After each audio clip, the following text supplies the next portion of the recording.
The candle flickered, casting eerie shadows on the peeling wallpaper. Emily hesitated at the doorway, her breath hitching as a whisper brushed past her ear. Though she was alone, the farmhouse smelled of mildew and old pine, like something that had once been alive, but now lay buried just beneath the floorboards. She could still hear the rain tapping against the warped windows, steady and rhythmic, like fingers drumming on a coffin lid. Emily had inherited the house from an aunt she barely remembered. Aunt Mags, her mother's sister, the one no one ever talked about. The woman had died alone in this very house, tucked into the forgotten hills of Morrow's Bend, Virginia, a town so small it didn't exist on Google Maps. No cell service, no internet, just dense woods, gravel roads, and fog that clung to the ground like a living thing. She hadn't planned to stay. Just sign the deed, clean up a few things, and put the house on the market. But the storm rolled in quicker than forecasted, and the only bridge into town had flooded behind her. She was stranded, alone, save for the rats, the creaking timbers, and whatever moved upstairs when she stood perfectly still. She had dismissed it at first. A squirrel in the attic, the house settling. But the noises didn't match anything rational. They were too purposeful, too slow, and always just behind her. Emily ran her fingers along the frame of an old mirror that hung crooked in the hallway. Her reflection stared back at her, pale and thin, but something felt off. The glass was dusty, yet her face was perfectly clear, too clear. Behind her, the hallway stretched into the dark, though she knew she had just passed the back wall. She spun around. Nothing. Only silence and the low groan of wind pressing against the siding. She chuckled nervously to herself. "Get it together, Em," she muttered, pushing a stray lock of hair behind her ear. Her voice echoed faintly, a half second too late, like someone else was repeating her words in the next room. She didn't laugh again. The kitchen was just as she remembered it from the one childhood visit. Faded checkered linoleum, yellowed appliances, and a dangling bulb that flickered when she walked beneath it. She placed her keys on the counter, opened a cabinet, and was met with a cascade of dusty tea tins and brittle moth wings. The farmhouse hadn't been lived in for years, yet there was still a faint aroma of chamomile. Something caught her eye on the fridge, a scrap of paper held by a rusted magnet, shaped like a goat's head. The note was written in shaky cursive, letters trailing off as if the writer had been interrupted. "Don't trust the silence. It listens." Beneath it was a date, March 2nd, 1998. That was the day Aunt Mags disappeared for 3 weeks. The family said it was a breakdown. The sheriff's report said she was found wandering naked in the hills, mumbling about the hollow in the trees. Emily ripped the note down and crumpled it, but her fingers trembled. She made a mental note: check the attic in the morning, grab her things, and wait out the storm. 2 days at most, but night in the countryside falls hard and fast. By 6:45, the sky was inky, and the forest behind the house had begun to hum with that peculiar silence that comes just before something moves. The crickets had stopped. No owls, no wind, just quiet. It was the kind of quiet that made your skin crawl, like a scream being held just beneath the earth. She closed all the windows and bolted the doors. Just before heading upstairs, she spotted something outside the back window. A shape, standing in the tree line, still, watching. She blinked, rubbed her eyes. It was gone. Probably a deer, she thought, or the storm playing tricks on her. Upstairs was worse. The narrow hallway tilted slightly, sloping toward the back of the house, where a single door stood half ajar. The guest bedroom, the one Aunt Mag's had sealed shut with heavy furniture years ago. Emily had moved the furniture to get inside earlier that afternoon, curious why it had been so intentionally blocked off. The room was bare save for a bed frame with no mattress, a small wardrobe, and a crucifix above the window, though it had been hung upside down. She hadn't put it back up. Now, as she passed the room, the crucifix was gone. Just gone. Emily stood frozen, staring at the empty nail in the wall. The air felt thicker here, like breathing underwater. Something cold brushed her ankle. She gasped and looked down. Nothing. She hurried into the master bedroom, shut the door, and turned the latch. It didn't help. That night, she dreamt of woods filled with mouths instead of leaves. They whispered to her in voices that sounded like her own. Join us in the hollow." She awoke at 3:33 a.m. to the sound of breathing just outside her door. Heavy, rhythmic. There were no footsteps, no movement, just the breath. Then a single tap on the door. She didn't answer, didn't move, just stared at the handle, willing it to stay still. After 5 long minutes, the breathing stopped. The sound of bare feet retreating down the hall followed. The next morning, she found muddy footprints leading from the guest bedroom to her door. She lived alone. Emily barely slept. The candle burned down to a stub by dawn, and outside, the forest clung to mist like skin to bone. Everything felt damp and slightly off color, like a photograph faded with age. She stood in the hallway, staring at the muddy footprints again. They didn't belong to her. They were too wide, with no tread, like someone had walked barefoot from the guest room to her door and stopped. The mud was thick and black, not the kind from the driveway. More like peat, like something dredged from a bog. She scrubbed them clean with a rag and a bucket, but the water turned pink instead of brown. Her hands trembled.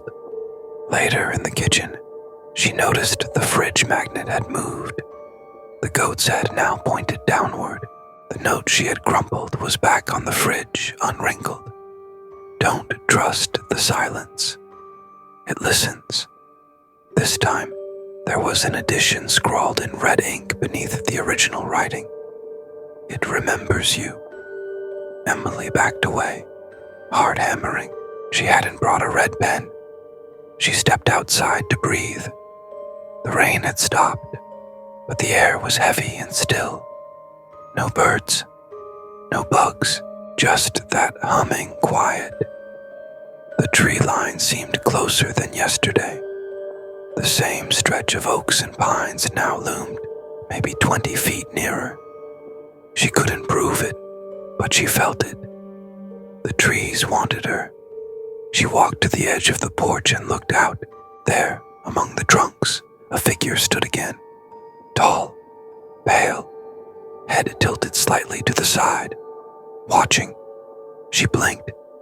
It vanished. Back inside, she tried calling someone, anyone, but her phone still had no service. Landline, dead.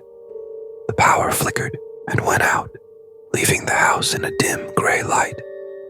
By noon, she heard the first voice. It came from the attic, a slow, hoarse whisper, no words, just the sound of someone trying to remember how to speak, the kind of vocal scrape that made her teeth ache. She grabbed the broom and climbed the stairs, flashlight in hand. The attic door creaked open with a groan that sounded like it hurt. Dust curled in the air like smoke. The room was empty, mostly. In the far corner sat a rocking chair. It moved, slowly, creaking back and forth. She stepped closer. There was something tied to one of the chair legs, a bundle of dried herbs, sage, and beneath it, carved into the floorboards, "Stay out of the hollow." Her flashlight flickered, then died. In the dark, the rocking stopped. Then something sighed. Emily screamed and fled down the stairs, nearly slipping, but caught herself on the banister. When she looked back just for a second, she swore she saw someone sitting in the chair. A woman, skin like wax paper, hollow eyes, a mouth too wide, then nothing. That night, the dreams returned. Worse, she was running through the woods barefoot, chased by whispers. The trees bled, the ground pulsed, and always, that same phrase, "Join us in the hollow." She awoke with her feet covered in dirt and pine needles. Her soles were scratched, bleeding. She had locked her door before sleeping. The next day, a knock came at the door. A man in his late 60s stood on the porch in worn jeans and a sheriff's badge faded from age. His cruiser idled behind him. "Morning," he said, squinting. "Emily Townsend," she nodded. "Name's Sheriff Brigsby. You're Maggie Townsend's niece." "Yes. I didn't call anyone, though." "I know. Saw your car on the road yesterday and figured I'd check in. Power lines are down from the storm. Place out here ain't exactly friendly in bad weather." He stepped inside without asking. The minute he crossed the threshold, he shivered. "Cold in here," he muttered. "Feels wrong." "You feel it too?" Emily asked, desperate for validation. Brigsby nodded slowly. "I was here when Maggie lost her mind," he said. "Found her out by the hollow. 3 miles north, covered in mud, talking about trees with faces." He looked around. "This place ain't right. Wasn't right even when I was a boy." Emily hesitated, then told him everything. The dreams, the footprints, the whispers in the attic, the mirror. Brigsby listened, quietly, then pulled a small wooden cross from his jacket and hung it over the kitchen doorway. "Listen to me, Miss Townsend.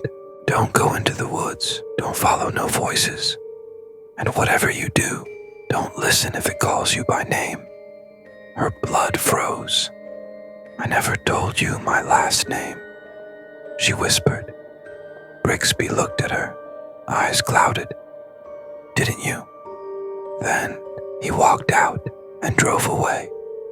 That night, the whispering began again. Not from the attic, from the mirror. Emily sat on her bed, watching the glass shimmer slightly. The surface rippled like water. Her reflection blinked out of sync. Then it spoke. "Emily," it whispered, "let me in." She screamed and threw a blanket over the mirror. It giggled, not laughed, giggled, like a child playing hide and seek. She fled into the hallway, only to hear the guest bedroom door click open behind her. She turned. Inside, the wardrobe door swung wide. The crucifix that had vanished now lay on the floor, broken in half. She slammed the door and barricaded it with a chair. In the morning, Brigsby was back, but something was wrong. He didn't knock, just stood at the tree line, head tilted, same angle as the figure before. His eyes were too wide, his skin too smooth. She yelled to him, but he didn't move. She blinked. He was gone. By the third night, Emily couldn't eat, couldn't sleep. The voices were constant now, muffled through the walls, crawling up from the floorboards, echoing in the pipes. The house felt alive, breathing, shifting. She stood in the living room and watched as the wallpaper slowly peeled on its own, curling like burned skin. Beneath it, symbols, carved into the wood, spirals, eyes, mouths. She fell to her knees and sobbed. Then something cold touched her shoulder. She turned. No one. But across the room, the mirror stood uncovered. She hadn't touched it. Her reflection was smiling. Emily made a plan. She packed her bag. The storm had passed. She'd hike out, walk to town, anything to get away. As she passed the hallway mirror, she didn't look. She didn't breathe, but she heard it whisper, "The hollow is in you now." She made it half a mile into the woods before she heard footsteps behind her. Fast, wet, like someone running barefoot through mud. She turned. No one. But the trees had closed in again. The trail was gone. All around her, whispers rose.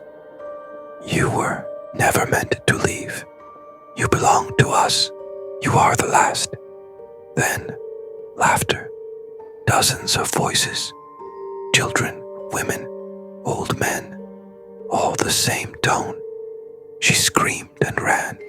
Through branches, thorns, brambles that clawed like hands. The forest pulsed, the trees bled, her skin tore. At last, she stumbled into a clearing and froze. Before her stood the hollow, a perfectly round depression in the earth, maybe 20 feet across.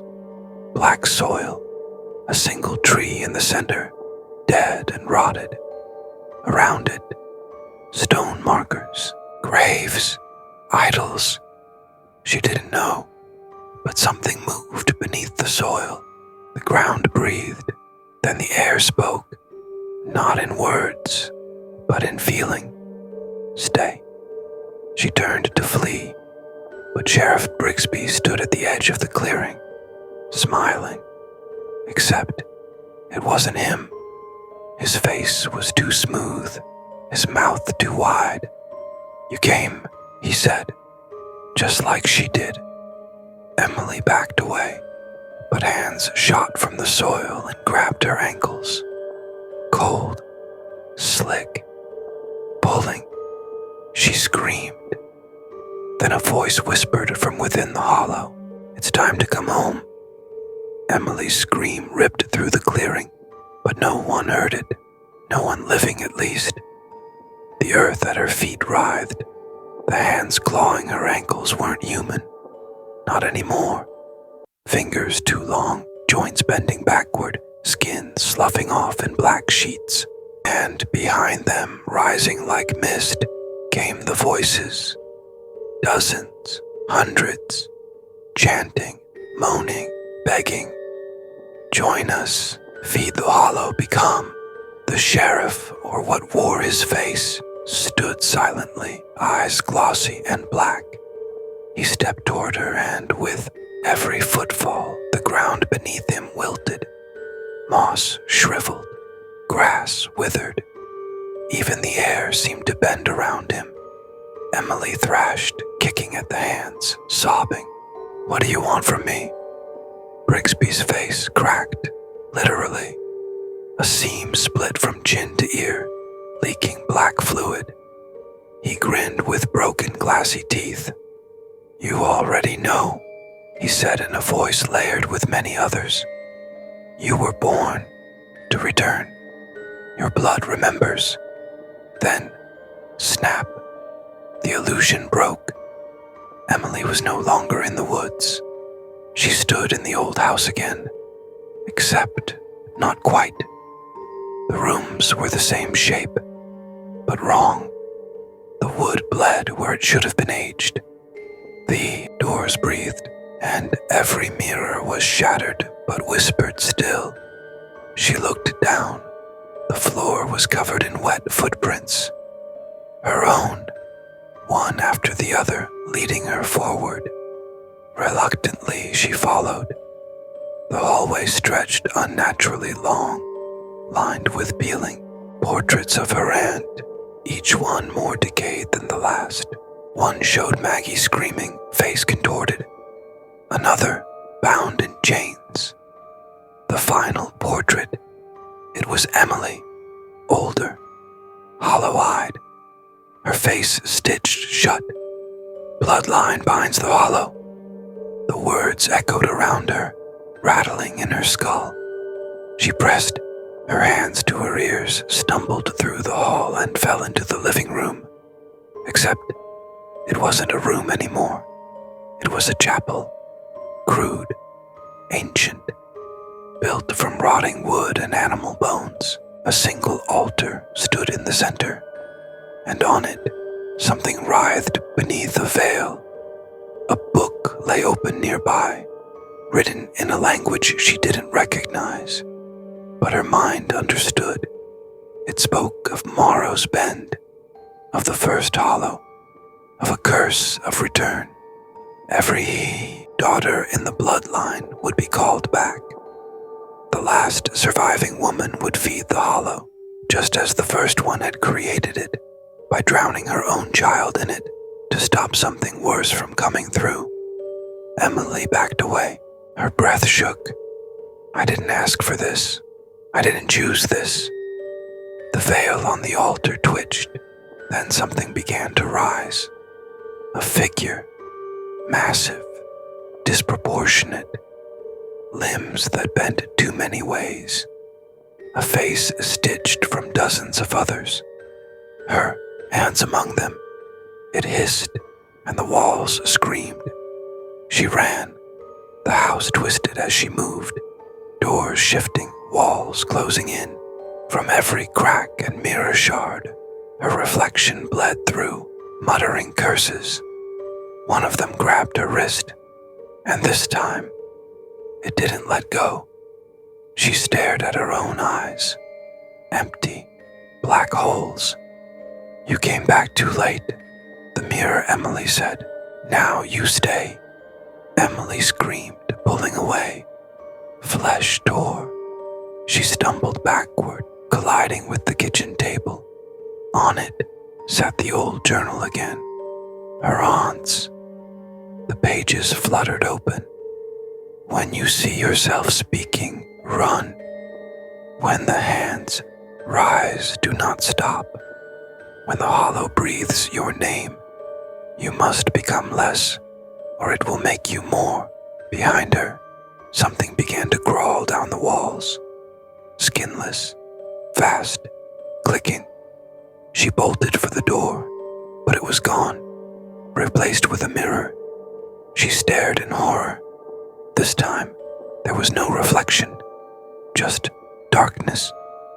Then, two eyes opened within the glass. Not hers. It lunged. Emily smashed the mirror with a cast iron pan from the counter. Glass rained across the floor. The shadows screamed and vanished, but the house groaned, displeased. She turned and sprinted back into the hallway. It kept stretching, rooms multiplying, paintings blinking, wallpaper peeling like scabs. Everywhere she turned, herself, but twisted. One version of her had no mouth. Another was covered in blood. A third stood crucified to the ceiling, sobbing upside down. She was trapped in a living house that had become a mausoleum of possibilities, all of them ending the same, inside the hollow. And that's when she realized the house was the hollow. It hadn't been a depression in the earth, not really. It was a doorway, a wound in reality, and her family had kept it sealed through sacrifice, madness, suicide, isolation, until now, because Emily had come back, because the bloodline always comes back.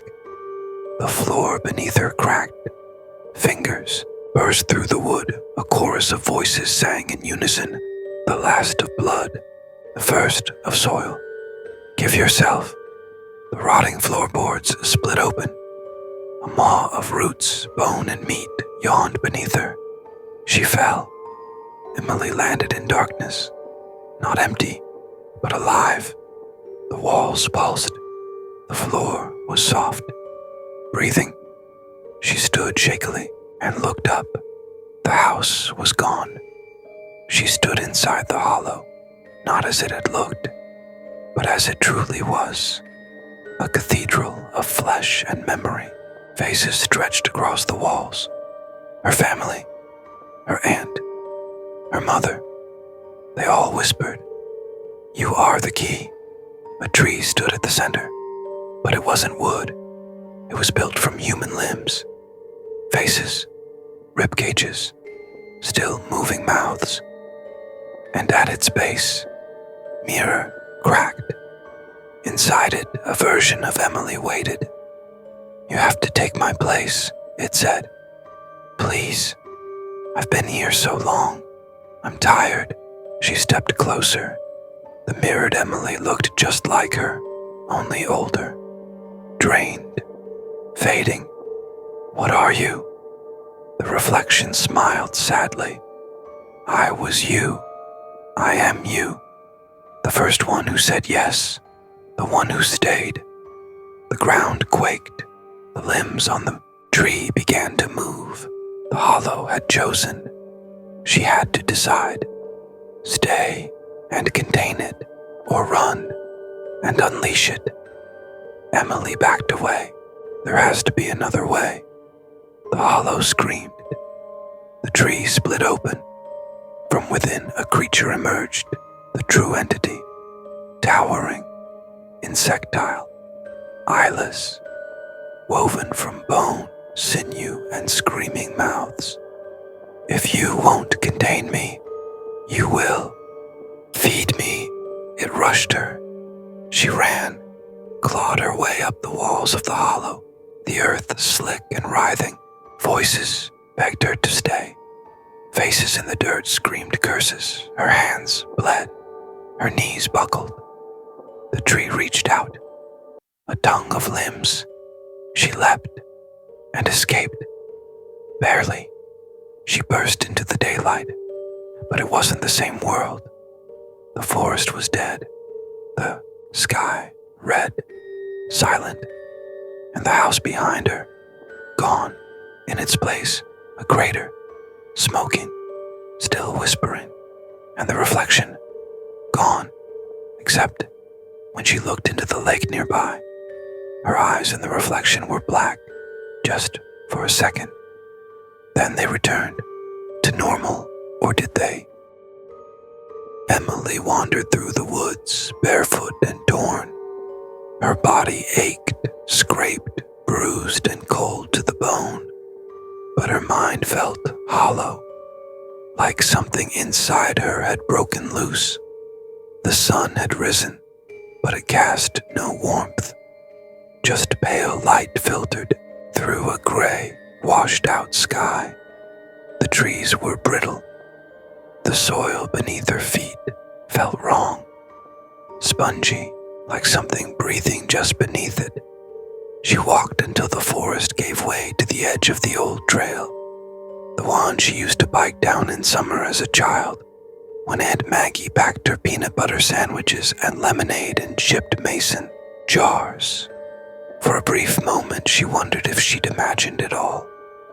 Maybe it was a breakdown, a fugue state. Maybe the grief of Maggie's death and the isolation of the countryside finally snapped something in her. But as she turned toward the road, she saw it again. The crater. Where the house had once stood, the earth remained scorched and caved inward. Nothing grew there, and from its center, Faint whispers still rose like smoke. Return, return, return. She should have left then, should have called someone, anyone. But what would she even say? That the land had consumed her family, that her reflection tried to trap her in a mirror, that the house had bled and begged her to die. Instead, she walked back to town. It was dusk by the time Emily reached the edge of Morrow's Bend. She expected to feel some sense of relief, civilization, people, normalcy. But as she entered the familiar streets, everything felt off, too quiet. Lights flickered in homes, but no laughter, no TV hum, no porch conversations. Just silence. The people she passed glanced at her, then quickly looked away, not in judgment or concern, but fear. Their eyes lingered too long. Some locked their doors as she walked by. One mother pulled her child closer and crossed the street. A woman she'd gone to school with, Danica, who used to braid her hair on the playground, stood outside the general store. Emily approached her, desperate for someone to talk to, but Danica stepped back. "You shouldn't have come back, Em," she whispered. Emily froze. "What do you mean?" Danica's eyes glistened with unshed tears. They said the last daughter would be the end of it, that when the Hollow took the bloodline, the town would be safe. Emily felt the air thicken. Her voice cracked. "Safe from what?" Danica shook her head, backing into the store. "From you." Emily sat alone in Maggie's truck that night, parked at the edge of town. The keys trembled in her hand. She could leave, now, drive until the road turned to dust, pretend this place had never existed. But then, her reflection in the rearview mirror blinked. She hadn't. It smiled, only briefly. Then her face returned, pale, terrified. She stared at herself, breath fogging the glass. Something moved in the back seat. She whipped around. Nothing, but the seatbelt was buckled. She hadn't done that. Days passed. She didn't sleep. Whenever she closed her eyes, she dreamt of the Hollow, of the tree that breathed, of the stitched face that called her name. The phone rang at odd hours. No one spoke. Sometimes it was her own voice on the line, crying, screaming, begging herself to wake up. She tried smashing all the mirrors in the house. It didn't help. She still saw herself, just now in windows, in puddles, in dark television screens. The worst part, the reflection was no longer mimicking her. It watched her, like it was waiting. A week later, she visited the crater again. The earth was colder there. Animals avoided it. Even the wind went around it. Emily stood at the edge, the wind whispering through the dead trees. Something inside the Hollow moved. It recognized her. She took a step back. Behind her, a figure stood. Aunt Maggie, pale, thin, dead, but not gone. Her mouth didn't move, but Emily heard the words. "You weren't supposed to live. You opened the wound again. You are the Hollow now." Then she vanished. Emily left that night, drove until her tank was empty, then walked another 10 miles. She rented a small room above a dive bar 3 counties over, changed her name, worked nights, spoke to no one. But it didn't matter, because the Hollow came with her. She started hearing scratching in the walls, woke up to find muddy footprints across her floor. Sometimes she'd look in the mirror and her face would be smiling, even when she wasn't. One night, she found a drawing she didn't remember sketching. The tree of limbs, inked in perfect detail. At the bottom, a single phrase scrawled in red. You are the key. She tried to end it once, slashed her wrists in a motel bathtub, sobbing as the blood mixed with rust. But just before she faded, her reflection leaned from the mirror, held her hand and whispered, "You can't die. Not yet." She woke the next morning with bandaged wrists. She never bought bandages. The front desk had no record of any 911 calls, but the mirror was cracked, and her reflection was still smiling. Years passed.